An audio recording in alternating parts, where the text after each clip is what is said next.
This week's show brought to you by Rhonda Rousey's KOs. They take longer than this intro.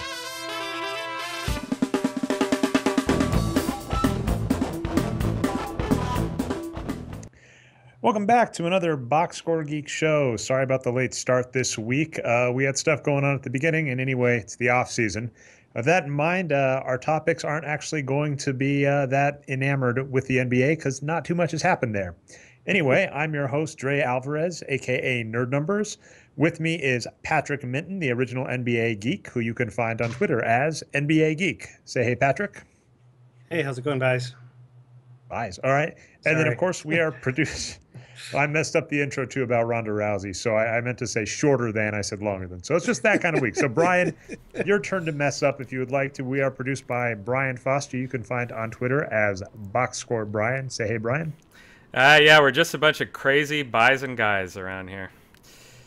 Fair enough. All right. So anyway, we're going to start the show off talking a little bit about wrestling, and I'm going to hop into last week's poll.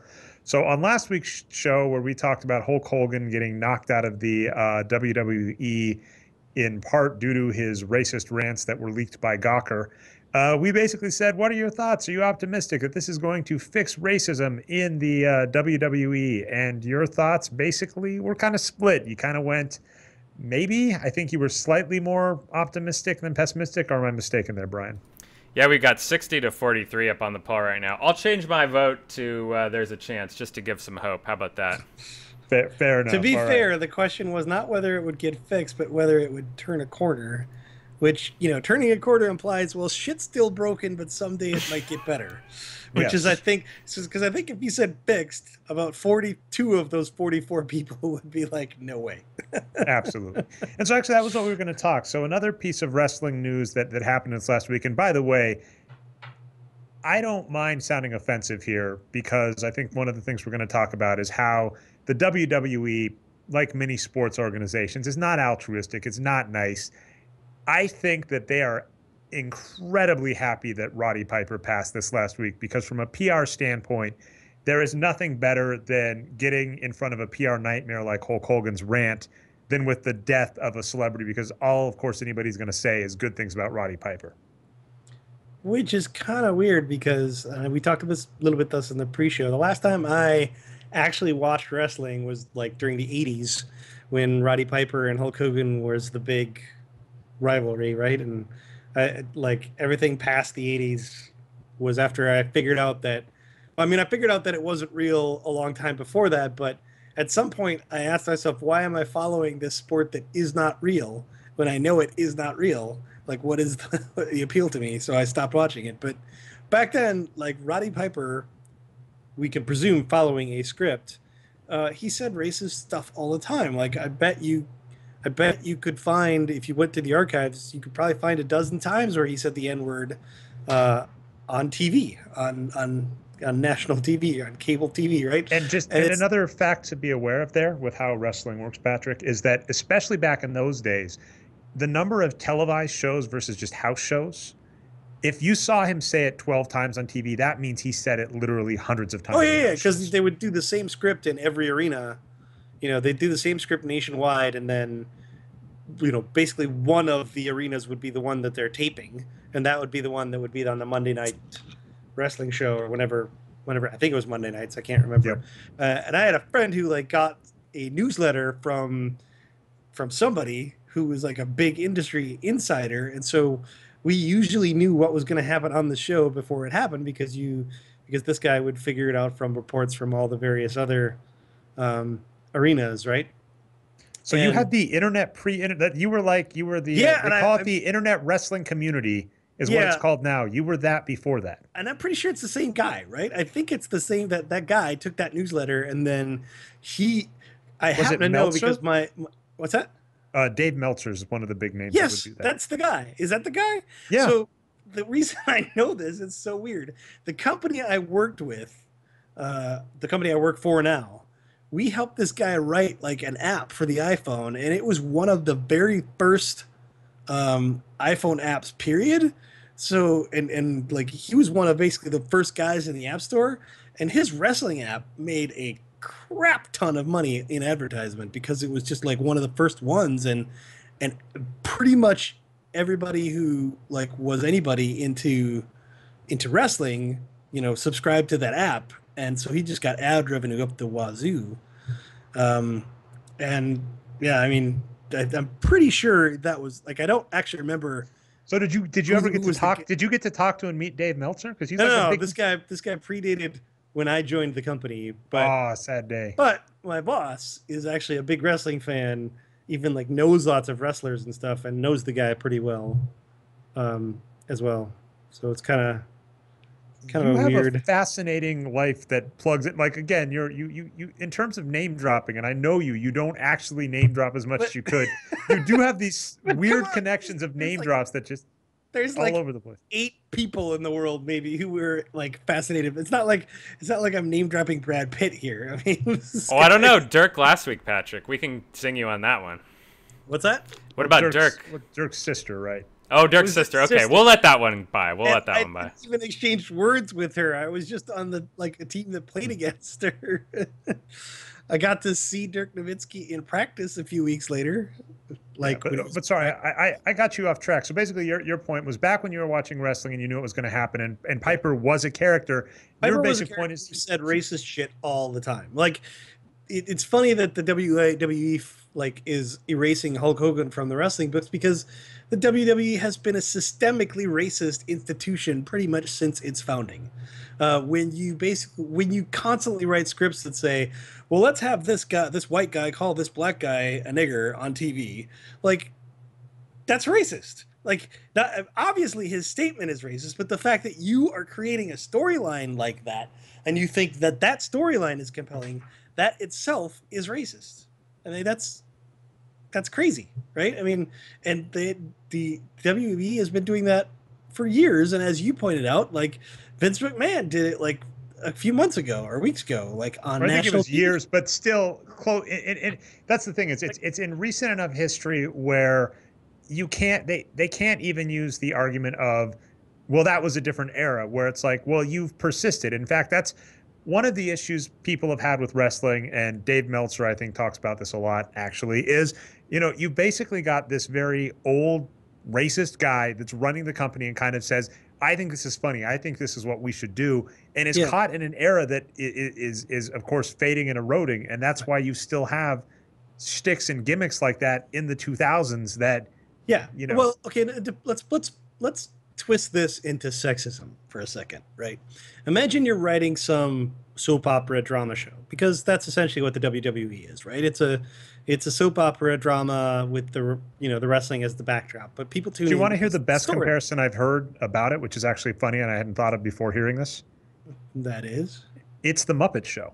Wrestling is the Muppet Show, because we are seeing the production of a show just like the Muppet Show and wrestling are the only two shows that have that insight. So that is a pretty cool insight. And like so imagine that some random drama, you're in the writer's room and there's a writer is writing a scene between a man and a woman, and he's like, we need to create conflict in this scene. We need to make the woman hate the man. The two big cliches you're going to hear all the time is, well, let's have the man rape the woman. Boom! And every woman on earth is like rolling their fucking eyes. Is like, can you not think of any other reason why they might hate each other other than let's introduce rape tactics? Of course, because that's really ingenious fucking storytelling, right? And the other would be like, well, what if the man calls the woman a cunt? Wouldn't that be great? Wouldn't that create great dramatic tension? And it's like every writer in the room should be thinking, wow, that is like, okay, the things you're talking about are sexist, but the fact that you as a writer think that that's the way to create dramatic tension is massively sexist. Like, why can you think that? And it's exactly what the WWE is. Like, okay, I got a black wrestler and a white wrestler, so clearly the only way to make the black wrestler hate the white wrestler is to have the white wrestler use the N-word and all kinds of other racial epithets. Maybe I'll have him dance out in blackface. Maybe I'll have him, like, do all kinds of other crazy shit. I mean, not like I can't just make them dislike each other because, well, maybe one guy's an asshole and the other guy's not an asshole, and I can't write a script around that. No, I have to resort to, well, clearly the only way one black guy could ever possibly hate another white guy is if the white guy says the N-word constantly. It's like, what the fuck? Well, the other thing, and I actually ended up watching a Mick Foley CM Punk promo recently, and Mick Foley's been retired for a while. By the way, on the topic of like Roddy Piper dying young, I am not looking forward to the day. Mick Foley's one of like my most favorite personalities at this point that I like supremely outside of wrestling. He's like got multiple best-selling books. He's written kids' book. He did a documentary on Santa Claus because that's what you do. Of course, he's a stand-up comic now. I can't see him making it to his 60s with the amount of stuff he gave to his body. He's going to be brain dead by 60, just no doubt, unfortunately. But he cut a promo with CM Punk, and basically they were able to create tension kind of out of nothing. Like, essentially, he came out and was saying, you need to wrestle this guy because, and CM Punk said, I don't need to prove anything to him because I'm the best, and here's why I'm the best. And then they actually quoted stats back and forth at each other. I've been champ this many days. I was champ this many times. But, you know, they were able to create out of anything. And we've seen this in like restaurants. All of us have been in a restaurant where there's a couple behind us arguing, and we don't know the full context of the argument, but we get invested, and it can be over the stupidest stuff. It could just be like, did you plug the car in this morning? Because for electric cars, I have one. It's like, no, well, didn't you know I was going to drive it here? And they go back and forth and we get invested. And so, yeah, for like writers to be like, the only, you know, they pull out these trump cards. And as you mentioned, rape and racism are two popular ones. And it's like, are you really that boring as writers? And that's, I can't agree more than that. Yeah, boring and sexist and racist. And yeah. Anyway, I gave up the WWE a long time ago, but I've always liked Roddy Piper, in particular because of They Live. I mean, I think that's the way anybody who you know likes him beyond his wrestling thinks of him. And you know, in the few like interviews that he's done when he's not in his wrestler persona, I've always liked him.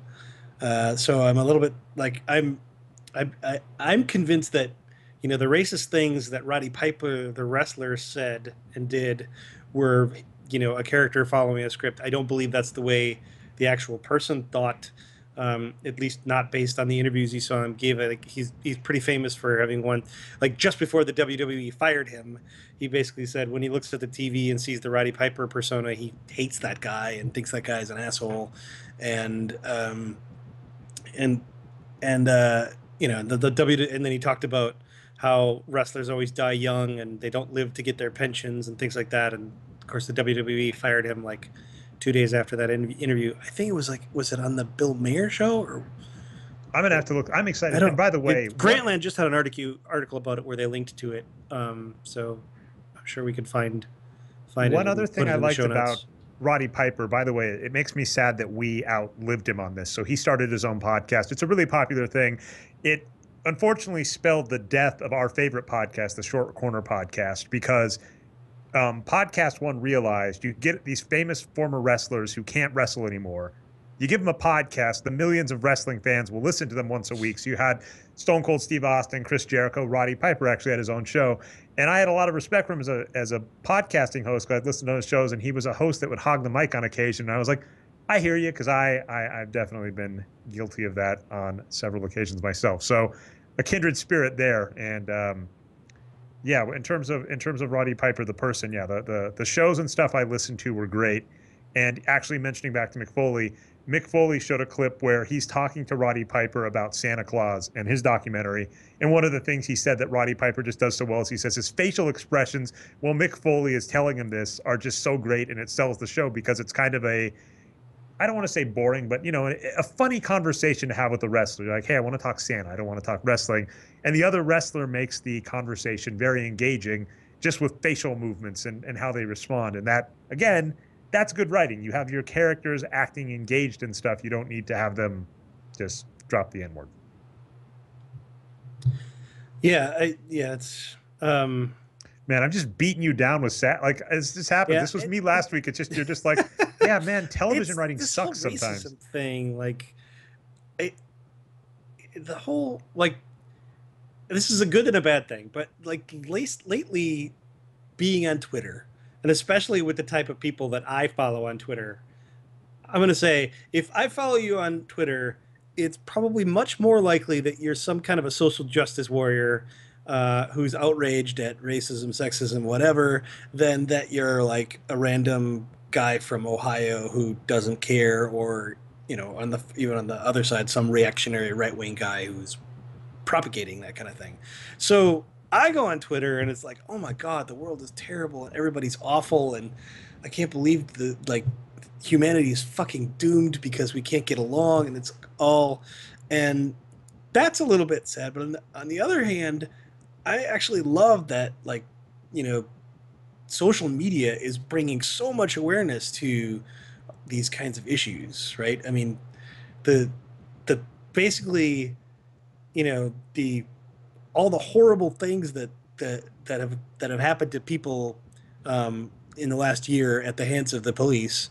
And again, I don't want to get into some big, crazy, derailed argument about whether the police are bad because they're good police and there's bad police, but there's definitely systemic racism. Can I actually want to jump in? Department. I have to jump in here with something I wanted to address in the comments, and I loved this.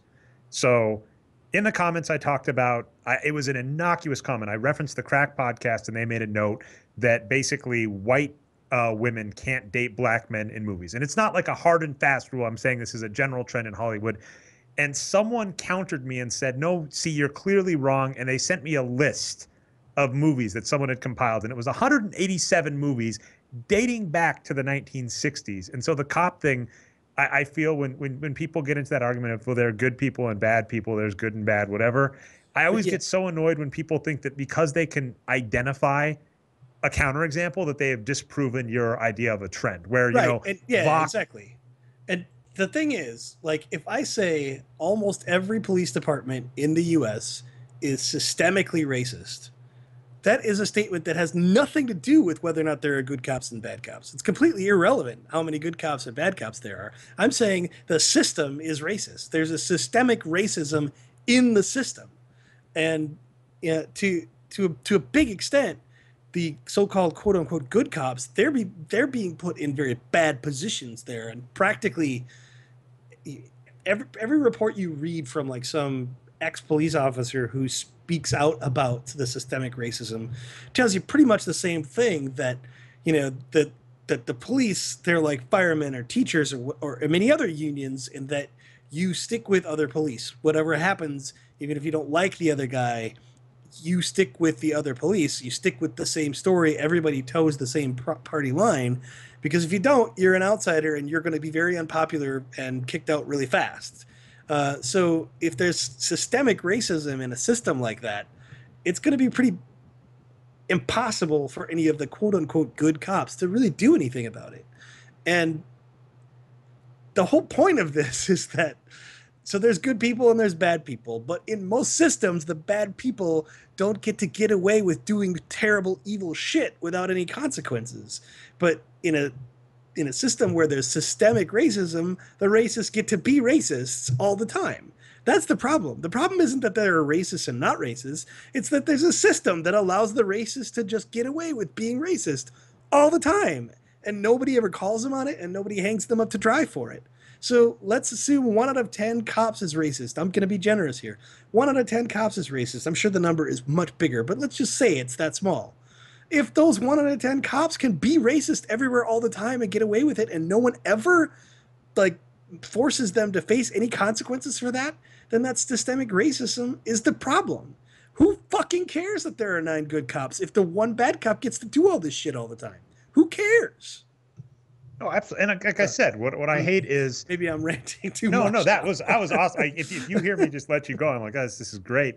But again, what I got bugged, and that was the comment when I wanted to bring it up, is I get really annoyed when people think I can think of a counterexample, ergo I've just proven your thought. And when you talk systemic, Vox is a great resource for this, but the rate that minorities are pulled over compared to white people, the rate that they're incarcerated for the same crime, this is like a linear regression, where what you can do is you can say, given the crime they committed and the jury and blah, and blah, and blah, and you remove all variables except their race, they're going to get a longer sentence like that. There's all sorts of stuff that you can show in the system, and you can just say the system clearly has a bias against various races, and that makes it racist. And even if you can think of good people, it's still there. And I get so frustrated. That's one of my biggest pet peeves. And I let the comment go to comment on it and then deleted a follow-up that was just ridiculous.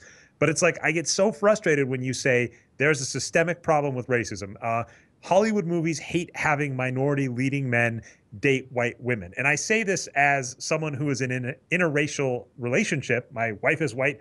I'm a minority. That doesn't exist on the screen. That doesn't happen. Like that does not exist in Hollywood. And so it bugs me when someone says, yeah, I can think of this one example. I can think of this one Hollywood made-for-TV movie in 1987 that had that. I'm like, great. Doesn't disprove the other 100 movies. The same thing with what you're saying about the Haven't you seen the Dre Alvarez story before? That's an exhilarating movie. I hope that never becomes a movie. It'd be freaking boring. The other thing that you were talking racism, we can kind of end this up, but it's too easy not to get into. For anybody that thinks political correctness is a major problem that's destroying the world, I think Donald Trump pretty much destroyed that notion where if you're rich and want to run for president and say racist stuff, a majority of the Republican Party, at least on the, even if they tail off, and they will, the fact that he was ever in the lead in this race should tell you something. Like that shouldn't happen. That would be like if a 4'2" guy that can't shoot hopped onto an NBA team and scored 10 points in the first quarter. That should not happen. And yet that's what's happened with Donald Trump. And then what I loved is Kelly Osbourne tried to come to the defense of Mexicans, which was good, by saying, hey, don't make fun of the Mexicans. They clean your house, which that was good. That was it's as a Hispanic American that has a father with a JD and has a master's degree, that was fun representation by rich people. Yeah. I don't. So I guess the original thing I was getting at is that on the one hand, it feels depressing to go on Twitter every day and see this mess of crazy shit that happens constantly. It's like, I think that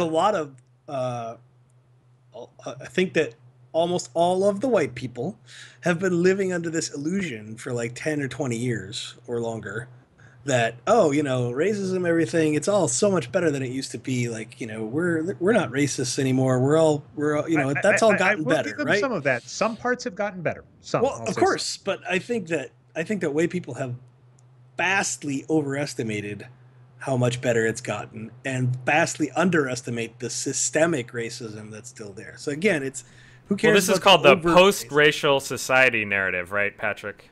Yeah, but we're clearly not post-racial. Exactly. Like it's funny. Like I'm just thinking about my own life. Like, clearly almost all of my friends are white, right? How many black friends do I have? And I'm a guy who's exposed to it more, just because of the circles I run in, and because I live in a town like Seattle that's, I want to say less racist and more integrated than others. But still, like, it's not like so if African Americans make up 13% of society, they sure as hell don't make up 13% of my acquaintances and friends, which is kind of weird. And I think if you asked around all your other white friends, you'd find very similar answers, that like they're nowhere near that large a percentage of their friends. And then that's, of course, a national average. You go to some place like Atlanta, where like I think 80% of the population, or some ridiculously large number, is African American, and yet all the white people there, all their friends are white. Well, when we talk systemic, what people don't realize is first off, there were laws, which is many people don't know history. There were laws that basically said you were allowed to basically segregate. First off, separate but equal was a thing into the 60s. It took the Supreme Court justice knocking that down. That used to be an argument that was in this country. That we were fine with that argument, saying they go over here, you go over here. And I think the segregation, like Vox has been doing a lot of articles about this later, but segregation in schools has been getting worse and worse. It's almost the way it was back before those laws. Like it's really awful. It's like, and if you read about like some of the things that the white parents at schools say to the black parents, just like, wow. And I don't know, to circle back to the point I keep trying to make, is that as terrible it is to like constantly read about this and be reminded of this, it's also really good that I think as a society we're getting awareness about this, and we're like, it can't just be pushed under the rug anymore because there's too many people that have much too big of a platform to, to talk about. I mean, look at, for example, how many Twitter followers Bree Newsom has. Um, she is exactly the type of person who 10 years ago she might have gotten to write a book that a few hundred people, maybe 1,000 people would have read, but now she has this big platform where she's got 100,000 people following on Twitter, and it started off with she was a woman who climbed up a pole and tore down the Confederate flag, but now she's got a real voice and lots of people listening to her, and she has actual influence, and I mean she is exactly the kind of person who 10, 15 years ago would almost assuredly not been able to get any kind of mainstream audience to talk about her views. So I think that's promising, and there's some hope that things will get better. I love that point so much. Oh, go ahead, Dre. I was going to say, I hop back and forth because, clearly there are things that I couldn't have even done 30, 40 years ago that have changed. I mean, if you talk gay marriage in this country, the case for the country being okay with interracial couples, there was a tipping point that looked very much like the gay marriage debate, but it wasn't that far behind it, which is terrifying to me.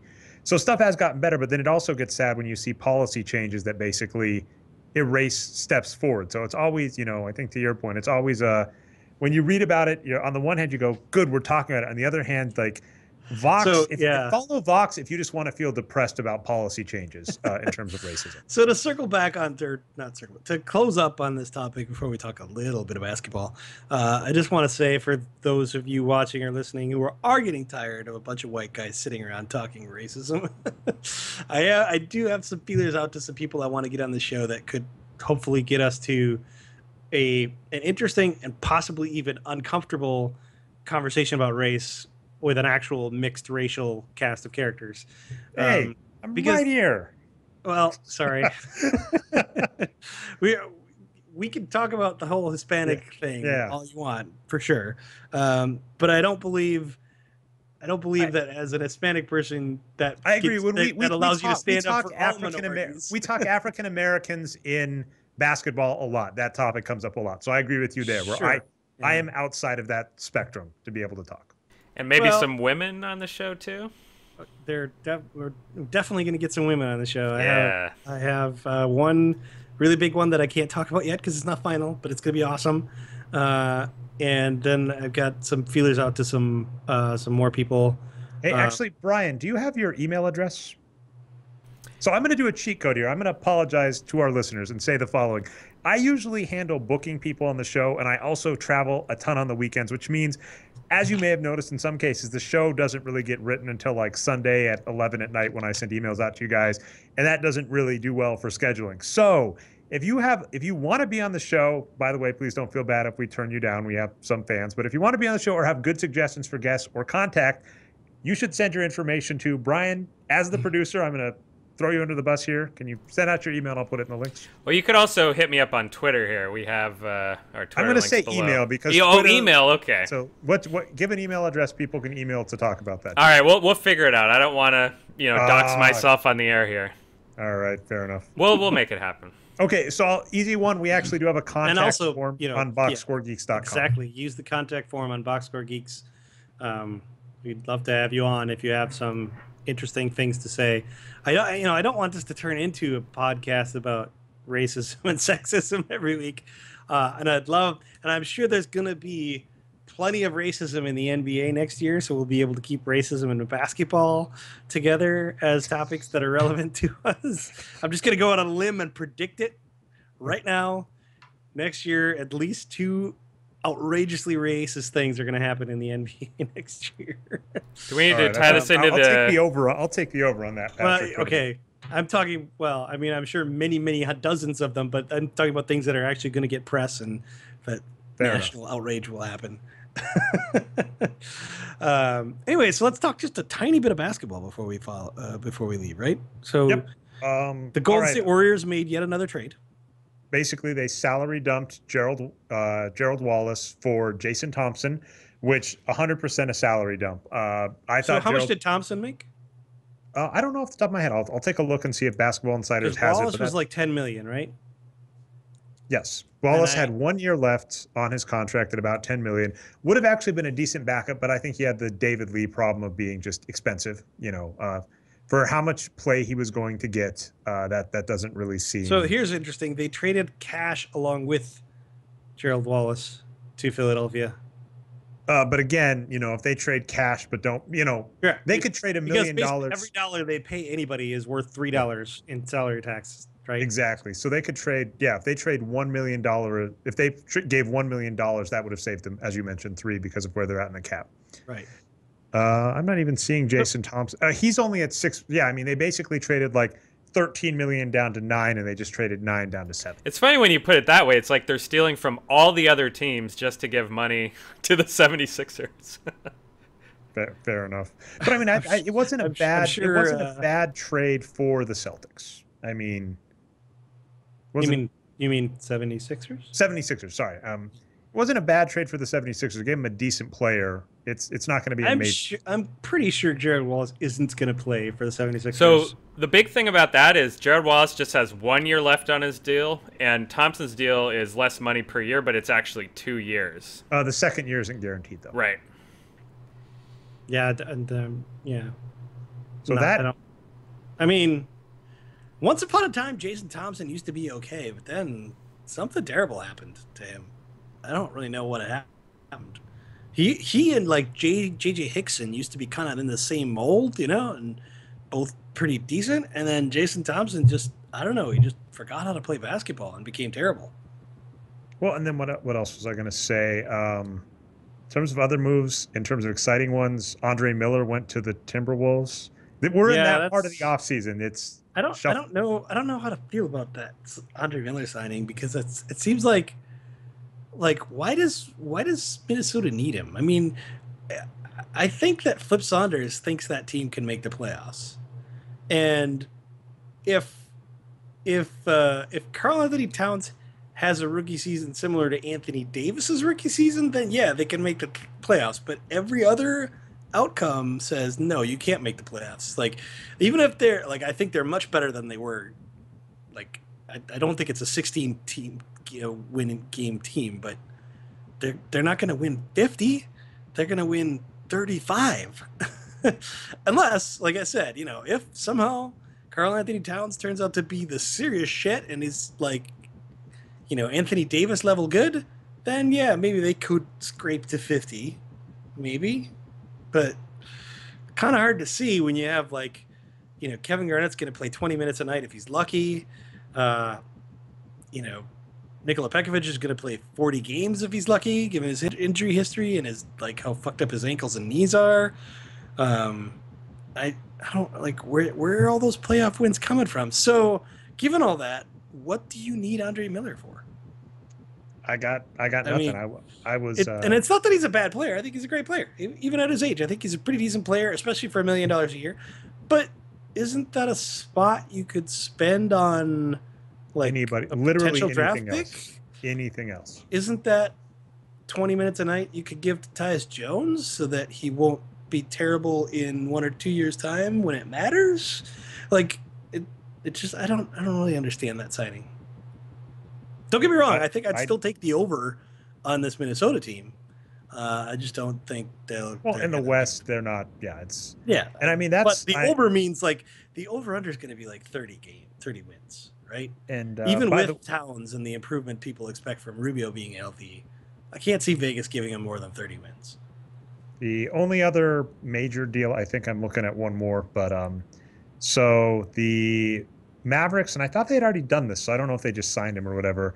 They got Jeremy Evans, so his a player. Well, again, this is like when there's now 3 teams that have had Brendan Wright. It's like, I'm yawning and get back to me when you actually give him fucking minutes. Right? Like, I think Jeremy Evans is a great player. I think every coach on earth will continue to play him 5 to 10 minutes a game instead of the 25 to 30 he deserves. So if they ever start playing him minutes, get back to me. Then I'll get it. That's a perfect sum up. And then the Bucks signed Chris Copeland. I could not be less excited about this. He's played 800 at most. He's played 800 or so minutes. He'll stretch the floor. He'll No. stretch the floor. I mean, he's still it's only going to be his fourth year, so this is where if players turn around, they turn around, and if there's going to be a coach that can do it, it'll be Jason Kidd. He actually can shoot. It's just the issue of if you're a big man and all you can do is shoot and you don't do anything else. And then last year his shooting was horrendous. So the question is, if his shooting goes back up and he doesn't do much else, he's average. If he can do other stuff, great. We'll see, but I'm not excited. Again, it's this part of the offseason. So, Patrick, I'm going to leave the option to you here. Basically, you gave us a hard stop. We're now 2 minutes past it because we did rant a little long on the first thing. Hard stopping. Let's go. I was going to say, let's just do shout-outs. I'm actually going to take the show a little beyond that because I want to bug Brian, but I'm going to get you off so that you don't even have the option of sticking around. So what's your shout-out, Patrick? My shout-out is to Flip Saunders for his lovely tweets this week about his love affair with three-point shots, which has been a long and torrid love affair. I mean, it's been, yeah. So he tweeted for the first time since that time he tweeted to say Kevin Love didn't want to leave Minnesota. And he basically, said, oh, a lot of bloggers and experts have been talking about how we need to shoot more three-point shots. And I'm here to tell you that I love the three-point shot and we'll be better at it and we'll shoot more of it. And whoever said I don't like threes is wrong. And it's true, America. It's true. The blogger he's talking about, it's me. I'm sure it's me. Bad punctuation on these tweets, too. I hate that. Yeah, seriously, does he not let a fucking assistant proofread this shit? And he tweeted 3 tweets, right? Which means he's telling a story over multiple tweets. So then that leads me to ask, why did you feel necessary to cram too much into the first of those 3 tweets? Yes, it's a 140 character limit, but if you're going to tell a multi-tweet story, then yes, use 10 tweets and spell it all out. I'll take a look. I'll see if I can edit it out better. All right, Brian, what's your shout out? Oh, wow, my shout out. Okay, let's see what I got here. I do have a good one. Okay, let me bring it up. So this is another Grantland article, actually, that I enjoyed. And, man, I'm so sorry. We're beating up on the Kings. I was just in Sacramento recently, our state capital, and I enjoyed it quite a bit. But, man, this Kings Suicide Squad video that Jason Gallagher did for Grantland, it's pretty funny. And just got that, comic book tie-in that I thought you would like, Dre. So, yeah, I recommend that video. Awesome. I'll give it to you. Mine, I'm actually stealing this from you, Patrick, because you sent it along, and I'm going to kind of re-gift it. But Noah Smith, who has the blog No Opinion. Nope. It's Noah Opinion, but it goes together. It's rather clever. He actually wrote an article about Malcolm Gladwell and this kind of idea of using big data and narrative and kind of ignoring the data to just tell the story. And while I'm a huge Gladwell fan, I can't help but agree. It's a very common theme on the show. With all the new data we get, what we find happens is people don't really use the data for analysis. They use the data to tell a story. They'll go through all of the floor stretching data or the play-by-play data to say, see, this proves this player is good, and they'll ignore tons and tons of data points that say the opposite. And so loved that. So that's what we got. You got your hard stop, Patrick. I'm going to let you actually log off before I finish the rest and give the outro. And thanks for being on, and we'll see everybody next week. Okay. Goodbye, America. All right. So apologies, Brian. I have no complaints that this got bumped to basically the post show. This would be on wrestling. This actually happened a few times with when we get back to wrestling, where the show would go long, and as a result, segments on the show would actually get cut because they only had an hour of their time.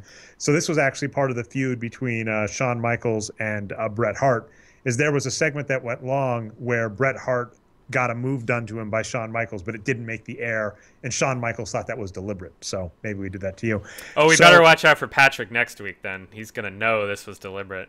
Well, I was going to say it's the other way around. Oh, okay. Your segment got bumped off the primetime air. Oh. As Patrick leaves, I'm sure all of the listeners left.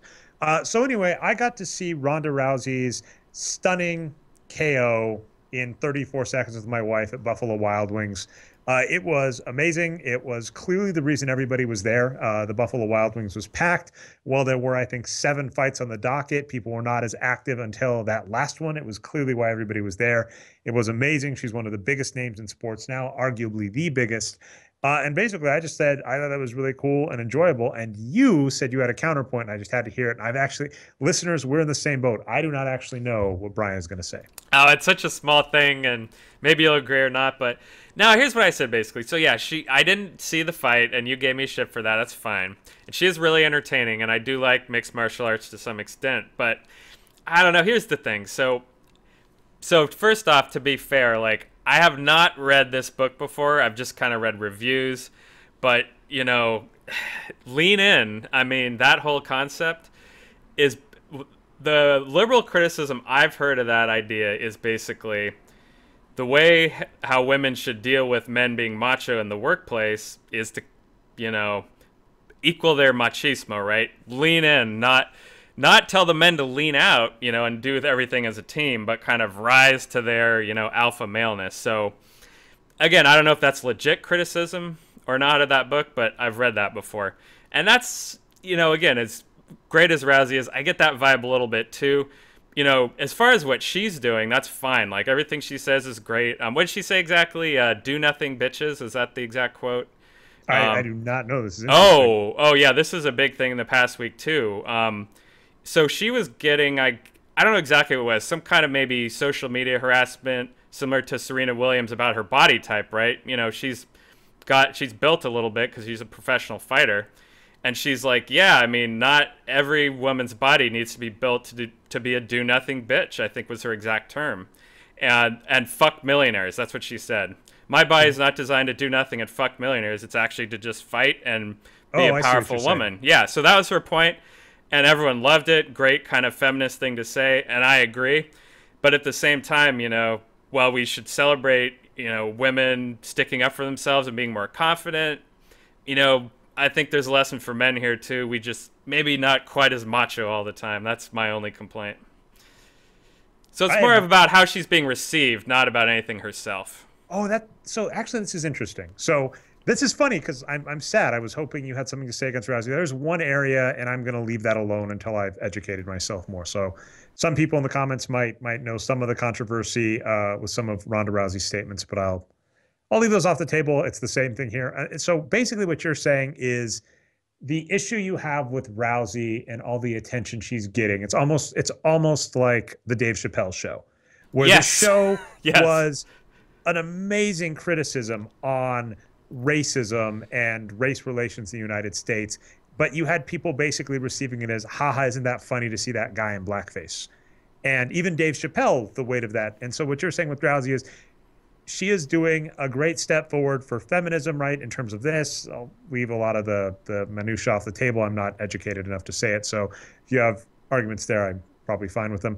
But what you're saying is that you're getting a weird vibe from kind of the fans she's receiving, because all they're basically saying is, yeah, see, all a woman needs to do is kick ass, right? And pretty much, and she still obviously, showed up in Sports Illustrated and stuff. So it's kind of like the audience isn't changing their view, even though she's breaking boundaries. They're kind of putting her on a pedestal because they believe that she is still maintaining their views. Oh, that's interesting. I haven't thought that deeply into it. I just you know me, I'm a West Coast hippie kind of guy, peace and love and all that. Whenever I see like the really macho aggressive stuff, whatever it is, I always take a little step back, NBA, the same thing. That's why I spend so much time making fun of ESPN and Skip Bayless and everyone. It's just like, man, this is all, all alpha male all the time. That's what we got here in the media. And even though she's a woman, it's that same kind of stuff, like we get more of the same. Yeah, we're just cheering that. Yeah. And it's great that she's a woman doing it, like most can't, and that's cool, but, I just want to temper it a little bit is all. I can actually see, but this gets into a funnier topic where you're like almost talking sports, or it's just like the UFC attitude, the vibe that the UFC itself gives off and its fans give off is what you're saying is alpha male mentality. And let's just say alpha dog mentality, by the way. And the issue we kind of have with that, and I've had an issue with this for a while. I have an issue with it in tech in particular. The tech bros kind of, right? I hate, and you brought up Sheryl Sandberg's Lean In. Yes. I hate the idea of just act confident and do it. Yeah, that's exactly my point. Thank you, Dre. Yeah, okay, I guess I'm just reiterating you. I hate that it's the common thing in tech, because you have so many people that get promoted and so many, like I saw, and I was at Google, I saw some of the most intelligent people I know who were, too timid to ask for a promotion. That was one of the ways Google worked, is basically you put yourself up for promotion. You said great stuff about yourself. You got people that you worked with to say great stuff about you. And then a committee would say, congratulations, you're promoted or not. And I actually had a friend who was one of the best workers. And he basically said, I don't think I'm ready to be promoted. I said, you're crazy. You're absolutely ready to be promoted. And then I saw him not get promoted in essence because he didn't have enough people to advocate for him. He hadn't really networked enough. So this idea of network a lot and just be super confident, that's how you succeed. It's 100% true, by the way. If you're listening to it, it's fantastic advice. All those books are right, but I hate the culture that breeds, because it doesn't breed the best people doing the best work. It breeds very confident people that are very good at convincing other people of their confidence to let them get in charge of stuff. And when that happens, that's how you get things like Google Plus. Oh, brutal. Oh, I'd love to hear more about that story, but it's probably all out in the public. I didn't work too much on it, but I was in the company when Google Plus was getting big. And there was a great article I just read called, I think, like The Rise and Demise of Google Plus. And it is fascinating to see how kind of the keyword in tech, right, is disruptive. It's fascinating to see how a company that was built on being disruptive kind of fails because they try and basically go with the mold. Yeah, we can maybe talk at some time. All right, well, I am glad we didn't keep Patrick along for that, because we would have kept him from his chicken wings for another half hour easily, I'm sure, because that's a fascinating topic. I'm sad because I can't really argue with your point. I was cringing at first and getting ready to, but I can't say I do. So my thoughts are too nuanced, Dre. I'm sorry. You can't attack me. I'm always on the fence. Actually, because your thoughts are nuanced, it makes you easy to attack, because all you have to do is pick out a specific word. There you go. And go after that and ignore the context. All right. So with that said, that is our show. I was your host, Dre Alvarez, aka Nerd Numbers. Patrick Minton, who left about 15 minutes ago. You can find him on Twitter as NBA Geek. We're produced by Boxscore Brian. We may or may not give you an email address to let Brian get suggestions for guests on the show. If not, you can use the contact form at the boxscoregeeks.com website. Our show can be found on iTunes and Stitcher as the Boxscore Geeks Show. Please subscribe and upvote. That helps us out. We are live every Monday at 9:30 p.m. Eastern Standard Time, or if we miss that mark, apparently on Wednesday. So look for us on Mondays at 9:30 Eastern Standard Time at twitch.tv/nerd numbers. If you missed the live show, you can find us on YouTube at Nerd Numbers. And with that, we'll see you next week.